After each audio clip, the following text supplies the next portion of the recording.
ওরা বলে আপনারা এত টেনশিত কেন, আমাদেরকে বলে আমরা এত টেনশিত কেন, বিপ্লবীদেরকে বলে তোমরা এত চিন্তিত কেন। তো বিপ্লব তো আপনি করেন নাই, বিপ্লব তো এরা করেছে। যারা বিপ্লব করেছে তারা তো গিলোটিনের সামনে আছে, যারা গিলোটিনের সামনে আছে চিন্তা তো তারই বেশি হবে, চিন্তা তো আপনার বেশি হওয়ার কথা না। বাংলাদেশে এই ঘটনার জন্য 5ই আগস্ট ঘটনার জন্য যদি কারো গলা কাটা যায়, তাহলে গলা কাটা যাবে তো ছাত্র নেতৃবৃন্দের সর্বাগ্রে। তো ছাত্র নেতৃবৃন্দের চিন্তাই তো বেশি থাকার কথা। আমি হিসাব করে দেখেছি, এই যে ইন্টেলেকচুয়াল ব্যাংক্রাফসি আছে, বুদ্ধিগত দেউলিয়াপনা আছে। বুদ্ধিগত দেউলিয়াপনার কারণে কি হয় জানেন? এটা আমরা স্কুলে দেখতাম, নকল যারা করে এরা খালি ওইভাবে তাকায় তাকে, তো লেখে এইদিকে তাকায়, কিন্তু ও চোখ ওইদিকে, লেখে এইদিকে, ওই দেখতেছে। তো ও রাইট চিহ্ন দেয়, হেও রাইট চিহ্ন দেয়, এর ডাইনে তাকায়, হেও ডাইনে তাকায়। সুপ্রিম কোর্টে কিছুটা কন্টেম্পচুয়াস কথা তাও একটা বলি, সুপ্রিম কোর্টে 2 জজ মিলে একটা ডিভিশন বেঞ্চ হয়, এটাকে বলে দ্বৈত বেঞ্চ। একজন সিনিয়র জজ থাকে, একজন জুনিয়র জজ থাকে। তো জুনিয়র জজকে বলে পিউনি জজ, মানে খুব বেশি গুরুত্ব নাই, সিনিয়র যা করে ওনার কাজ হইলো কালে এইটার সাথে জি হুজুর করা।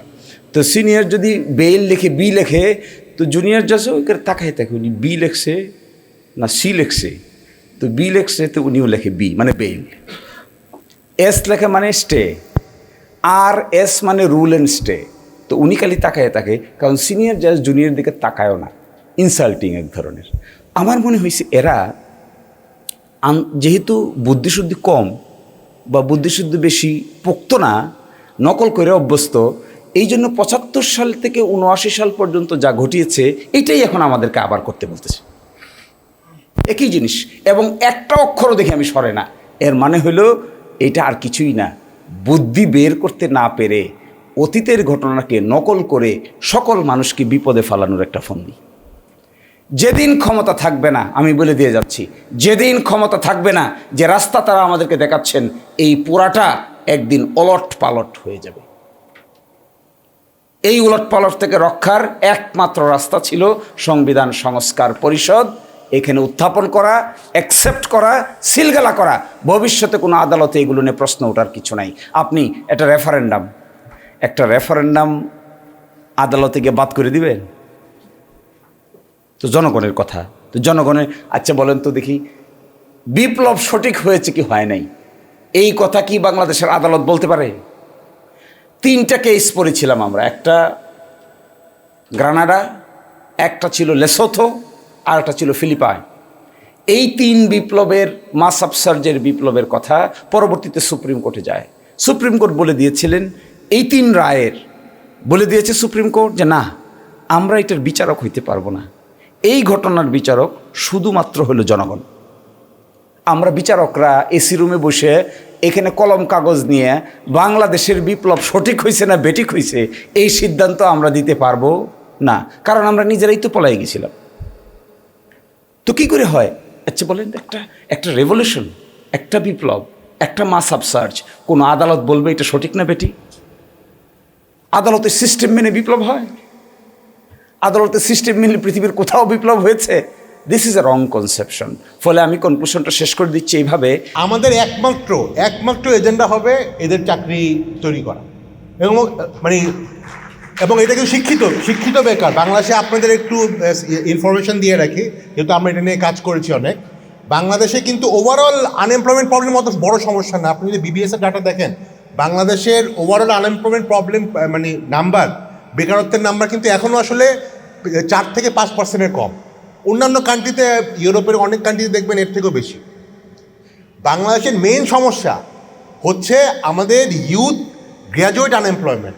আমি শুধু একটা ইনফরমেশন দেই আপনাকে।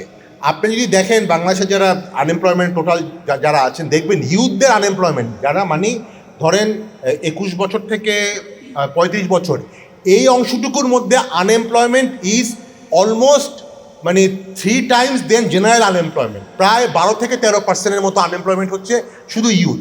এবং ইউথদের মধ্যে, এটা ভেরি ইম্পর্টেন্ট, ইউথদের মধ্যে যে অংশটুকু শিক্ষিত গ্র্যাজুয়েট, তাদের আনএমপ্লয়মেন্ট অলমোস্ট কাইন্ড অফ 50%। মানে ঢাকা ইউনিভার্সিটি, যেহেতু আমরা আপনি জানেন বিডি জবস চালাই, আমরা এইগুলি নিয়েই সারাদিন থাকি। আপনার বাংলাদেশের যে পাবলিক এবং প্রাইভেট ইউনিভার্সিটি থেকে প্রতি বছর এবং ন্যাশনাল ইউনিভার্সিটি সহ প্রতি বছর যেই 7 লক্ষ লোক ছেলেপেলে বার হচ্ছে, তাদের 50 থেকে 60% কোনো চাকরি নেই। Just imagine that. তো এরা তো আসলে বেসিক্যালি মানে এই শক্তিটাই কিন্তু আসলে জুলাই অভ্যুত্থান করেছিল, তাই না? কারণ তাদের যে বঞ্চনা, যে তারা পড়াশোনা করছে, বাবা মার টাকা যাচ্ছে, সময় যাচ্ছে, তারা একটা রাষ্ট্র তাদেরকে কোনো চাকরি দিতে পারছে না, কোনো সুযোগ দিতে পারছে না, এই বঞ্চনা থেকেই কিন্তু আসলে জুলাই অভ্যুত্থান হয়েছিল, মানে শুরু হয়েছিল অ্যাটলিস্ট। তারপরে তো আমাদের সমাজে বিভিন্ন সেক্টরে সবাই আসলে, আমরা ব্যবসায়ীরাও আসলে একটা পর্যায়ে এখানে মানে জড়িত হয়েছিলাম। বাট আমি আশা করি, মানে যেটা বললাম একটু আক্ষেপ এবং আক্ষেপ থেকে আশা বেশি এনসিপির কাছে, যে এই ইউথ গ্র্যাজুয়েট আনএমপ্লয়মেন্ট, যেটা সোসাইটিতে একটা আসলে বিশাল বড় ধরনের একটা সমস্যা তৈরি হয়ে গেছে, সেই টার্গেট অডিয়েন্সটাকে নিয়ে আসলে রাজনীতি করা উচিত। আমি দেখি না কোনো কাউকে এখনও এদেরকে নিয়ে, এদের অ্যাসপিরেশনটা নিয়ে রাজনীতি করার। At the end of the রাজনীতি হচ্ছে মানে মানুষের চাওয়া পাওয়া, মানুষের আকাঙ্ক্ষা, তাই না? মানে একটা সোসাইটির একটা সবচেয়ে প্রোডাক্টিভ অংশ, সবচেয়ে এনার্জেটিক অংশর কোনো কিছু করার নাই। তারা দেখা যাবে যে কি অনলাইনে জুয়া খেলে, অনেকে, এটা অফকোর্স আমরা সবাই জানি অনলাইনে জুয়া খেলা অত্যন্ত খারাপ জিনিস একটা, ক্রিকেট বেটিং করে, এই করে ওই করে। আপনি দেখেন ওই ছেলেপেলেকে তার বাবা মাকে জিজ্ঞাসা করেন, ও বাবা মা বলে কি আমার ছেলের তো কোনো চাকরি টাকরি কিচ্ছু নাই, ও আমার থেকে 20,000 টাকা চাইছে, ব্যবসা করবে। বাবা মা তো বুঝে না যে এটা অনলাইনে সে মানে জুয়া খেলার জন্য ব্যবহার করে। বাবা মা ভাবে যে ও আসলে ব্যবসা করতেছে। ওকে তো আমি রাষ্ট্র তো তাকে কোনো অপরচুনিটি দেই নাই, সে কী করবে? সে তো বাধ্য হয়ে দেখা যাবে যে কিছু করার নাই, এই জন্য সে জুয়া খেলতেছে। 10 জনের মধ্যে 3 জন বড়লোক হচ্ছে, ওটা দেখে আরও 10 জন এখানে ঢুকছে। তো আমি এই ব্যাপারটা এই জন্য বলার চেষ্টা করতেছি যে এই যে সমস্যাটা আমাদের, যে একটা মানে এটা একটা ইকোনমিক সমস্যা না।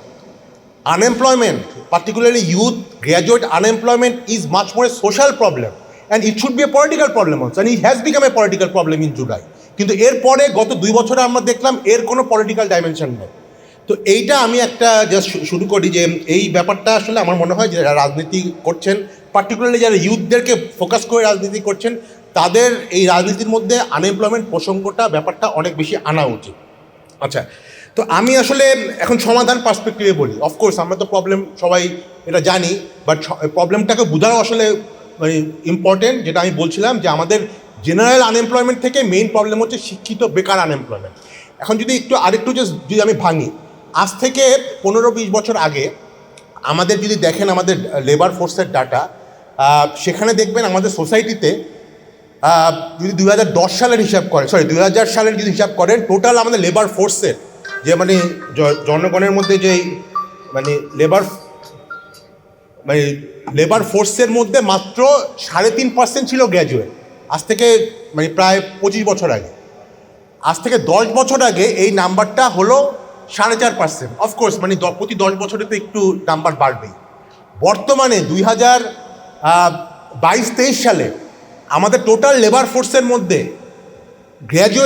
গ্র্যাজুয়েটদের সংখ্যা হচ্ছে প্রায় 10%-এর বেশি। এখানে যেহেতু সংসদ সদস্যরা আছেন, ওনাদেরকেও মানে আমি দৃষ্টি আকর্ষণ করছি।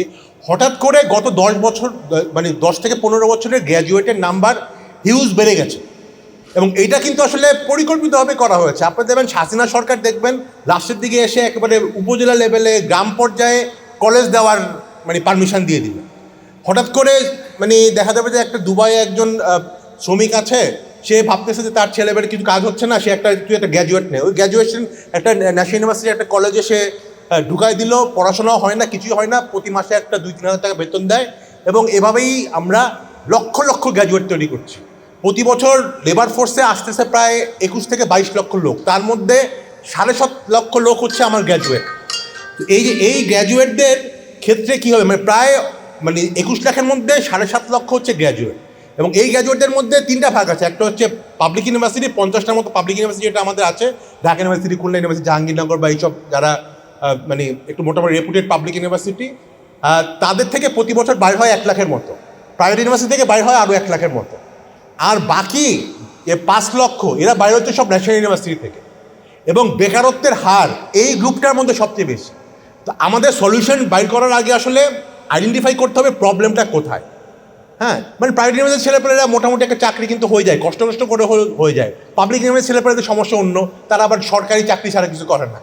আর বাট যারা আসলে আমাদের এই মানে 5 লক্ষ লোক প্রতি বছর বাইর হচ্ছে ন্যাশনাল ইউনিভার্সিটির প্রায় 2200 কলেজ থেকে, মেইন সমস্যাটা কিন্তু ওদের। এখন ওদেরকে টার্গেট করে আমাদের সলিউশন মানে ডেভেলপ করতে হবে। তো এই সলিউশনের কয়েকটা ব্যাপার আছে। অলরেডি শামস মাহমুদ বললো যে একটা তো হচ্ছে যদি আমি ন্যাশনাল মানে ইন্ডাস্ট্রিয়ালাইজেশন করি, এদের একটা বড় অংশকে আসলে আমার মানে অ্যাবজর্ব করার সম্ভাবনা তৈরি হবে। তো আমি আসলে বর্তমানে যে অবস্থা, এনার্জি সিচুয়েশন বলেন, হাই ইন্টারেস্ট রেট 13-14%, এটা নিয়ে মাস্টার রিয়াজ হয়তো বলবেন, এইখানে আমি আগামী 2-3 বছরে খুব বড় ধরনের মানে ইনভেস্টমেন্ট, লোকাল বা ফরেন ইনভেস্টমেন্ট আমি দেখছি না। কারণ আসলে একটা ওয়ার্ল্ড এটা খুব ডিফিকাল্ট সিচুয়েশনে আছে, এনার্জি প্রাইস বেড়ে যাচ্ছে, আমাদের অনেক ইন্ডাস্ট্রিতে এখন গ্যাস পাওয়া যাচ্ছে না। এই সময় কারাই নতুন করে ইনভেস্ট করবে, এইটা একটা বড় ব্যাপার। বাট আরেকটা ব্যাপার হচ্ছে যে আমরা তাহলে সলিউশনটা আমি কোত্থেকে পাবো। হ্যাঁ, একটা তো হচ্ছে আমাদের তাহলে প্রচুর উদ্যোক্তা তৈরি করতে হবে। সেই জায়গাটাতেও আসলে যে একটু আগে শামসু যেটা বললেন, আমাদের যে রেগুলেটরি সমস্যা, আমাদের ছোটো ছোটো ব্যবসায়ীদের কিন্তু বড় সমস্যা। বড় কোম্পানির আসলে যে এই রেগুলেটরি সমস্যা বা আইনগত সমস্যা সলভ করার টিম থাকে, ওদের ক্ষমতা থাকে। একটা ছোট ছেলে বা মেয়ে ইউনিভার্সিটি থেকে বা কলেজ থেকে পাস করছে, সে একটা ব্যবসা করতে চাবে, তার আজকে এই ট্রেড লাইসেন্স, ব্যাংক তাকে কোনো এক্সেস দেবে না, এইটা নিয়ে আসো ওইটা নিয়ে আসো, সে কেমনে ব্যবসা করবে? তো সেই জায়গাটাতে আপনি যদি এখন একটা রাস্তায় ওই মানে ফুটপাতে একটা দোকানও করেন, আপনি কিন্তু এখন দেখা যাচ্ছে যে আমরা কেউই মনে করি না যে আসলে রাস্তায় দখল করে ফুটপাত দখল করে ব্যবসাটা করতে হবে। কিন্তু at the end of the day আমাকে তো অপশন দিতে হবে। আপনি তাহলে ওটা দেন যে আমি ফুড বিক্রি করব, আমি একটা ফুড ট্রাক করব যেটা বাইরে থাকে, এই ফুড ট্রাকটা যাতে আমি আজকে করলে কালকেই বিটিআরসি থেকে আমাকে পারমিশন দেয় যে আমি একটা ফুড ট্রাক করে আমি ফুড বিক্রি করতে পারবো। সেই পারমিশনের জন্য একটা ছেলে বা মেয়ে আপনি দেখবেন 1 বছর হয়ে যাবে, পারমিশন পাবে না, বাধ্য হয়ে সে আসলে এই ফুটপাথে একটা টং করে তার ব্যবসা শুরু করতে হয়। তো এই জায়গাটা আসলে আমাদের পলিসি মেকারদের করতে হবে যে ব্যবসাটাকে সহজ করা। আমরা আসলে ইজ অফ ডুইং বিজনেস বলি, কিন্তু ইজ অফ এন্টারিং বিজনেস নিয়ে কেউ কথা বলি না। আচ্ছা, বাট আমার কাছে মনে হয় আরেকটা বড় শর্ট টার্ম সলিউশন হতে পারে, আমি শেষ করবো, প্রায় 10 মিনিট হয়ে গেছে। সলিউশন হতে পারে আমাদের যে এই যে বললাম যে 4 থেকে 5 লক্ষ লোক আমার গ্র্যাজুয়েট বার হচ্ছে ন্যাশনাল ইউনিভার্সিটি থেকে, এদেরকে সামাও দেশের বাইরে পাঠাতে হবে। এখন আপনি বলবেন কীভাবে দেশের বাইরে পাঠাতে হবে, বা বাইরে তো আমরা যাচ্ছি, প্রতি বছর 10 লাখ লোক বাইরে যাচ্ছে, প্রতি বছর 7 থেকে 8 লাখ লোক শুধু মিডল ইস্টে যাচ্ছে। এবং যারা যাচ্ছে আপনারা অনেকেই জানেন হয়তো, মানে মানবত জীবনযাপন করছে। এবং এদের কিন্তু আসলে এরা কিন্তু গ্র্যাজুয়েট লেভেলটা যাচ্ছে না, যাচ্ছে সবই ক্লাস 5-6 পাস বা ম্যাট্রিক ফেল করে। ওরা আলটিমেটলি জমি জমা বিক্রি করে 5-6 লাখ 7-8 লাখ টাকা খরচ করে যাচ্ছে, 2 দিন পরে অনেকে ফেরত আসতেছে এবং প্রতারণার শিকার হচ্ছে।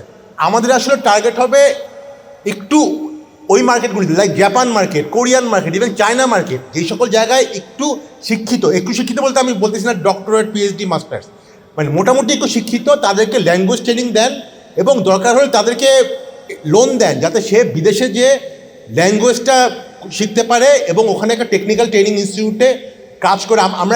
আমরা কদিন আগে একটা কাজ করছি, এটা দিয়ে শেষ করছি।